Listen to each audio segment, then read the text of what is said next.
தற்போதைய அண்மை செய்தியை பார்க்கிறோம். சென்னை மாநகராட்சியின் தலைமையகமான ரிப்பன் மாளிகையில் திடீரென்று போலீசார் குவிக்கப்பட்டிருக்கிறார்கள் என்ற தகவலை பார்க்கிறோம். 5 துணை ஆணையர்கள் தலைமையில் போலீசார் குவிக்கப்பட்டிருக்கிறார்கள் என்ற அண்மை செய்தியை தற்போது பார்க்கிறோம். சென்னை மாநகராட்சியின் தலைமையகமான ரிப்பன் மாளிகையில் திடீரென்று போலீசார் குவிக்கப்பட்டிருக்கிறார்கள். கூடுதல் விவரங்களை செய்தியாளர் அன்பரசனிடம் கேட்டு பெறலாம். வணக்கம் அன்பரசன், போலீசார் குவிக்கப்பட்டிருப்பதன் காரணம் என்ன? கூடுதல் விவரங்கள்.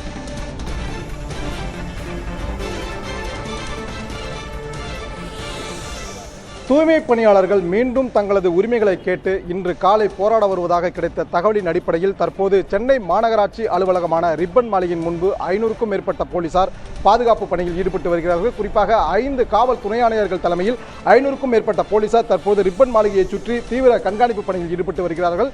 குறிப்பாக கடந்த ஆகஸ்ட் மாதம் 1ஆம் தேதியிலிருந்து ஆகஸ்ட் மாதம் 13ஆம் தேதி வரை 13 நாட்கள் தூய்மை பணியாளர்கள் இதே ரிப்பன் மாளிகையில் ஈவேரா சாலையில் அமர்ந்து கொண்டு தங்களது உரிமைக்காக ஒரு நீண்ட நெடிய போராட்டத்தை கையில் எடுத்து போராடி வந்தனர். குறிப்பாக தங்களது பணியை தனியார் நிறுவனத்திற்கு ஒப்பந்தத்திற்கு விடக்கூடாது, அதே போன்று தேர்தல் அறிக்கையில் குறிப்பிட்ட வாக்குறுதியை உடனடியாக தமிழக அரசு நிறைவேற்ற வேண்டும், மேலும் பணி நிரந்தரம் வேண்டும் என்ற பல்வேறு கோரிக்கைகளை முன்வைத்து சுமார் 1000க்கும் மேற்பட்ட தூய்மை பணியாளர்கள் மண்டலம் 5 மற்றும் 6 ஆகிய பகுதிகளைச் சேர்ந்த தூய்மை பணியாளர்கள் 1000க்கும் மேற்பட்ட நபர்கள் தொடர்ச்சியாக போராட்டத்தில் ஈடுபட்டு வந்தனர்.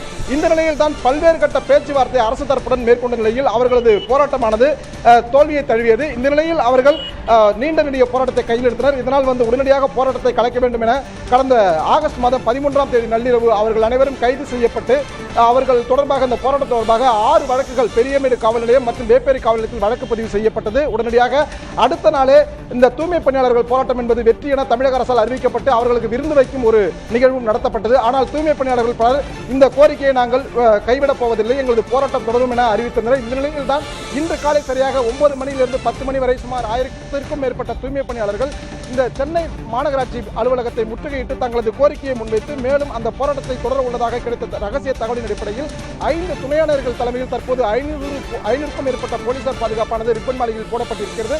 அந்த காட்சியை தான் நமது ஒளிப்பதிவாளர் திரு விஜய் அவர்கள் காண்பித்துக் கொண்டிருக்க, இதற்காக 20க்கும் மேற்பட்ட அவர்கள் வந்தால் அவர்களை கைது செய்வதற்காக 20க்கும் மேற்பட்ட மாநகர பேருந்துகள், அதே போன்று ரோந்து வாகனங்கள், சிசிடிவி கண்காணிப்பு வாகனங்கள், 3க்கும் மேற்பட்ட தீயணைப்பு வாகனங்கள். கூடுதல் விவரங்களுக்கு நன்றி அன்பரசன்.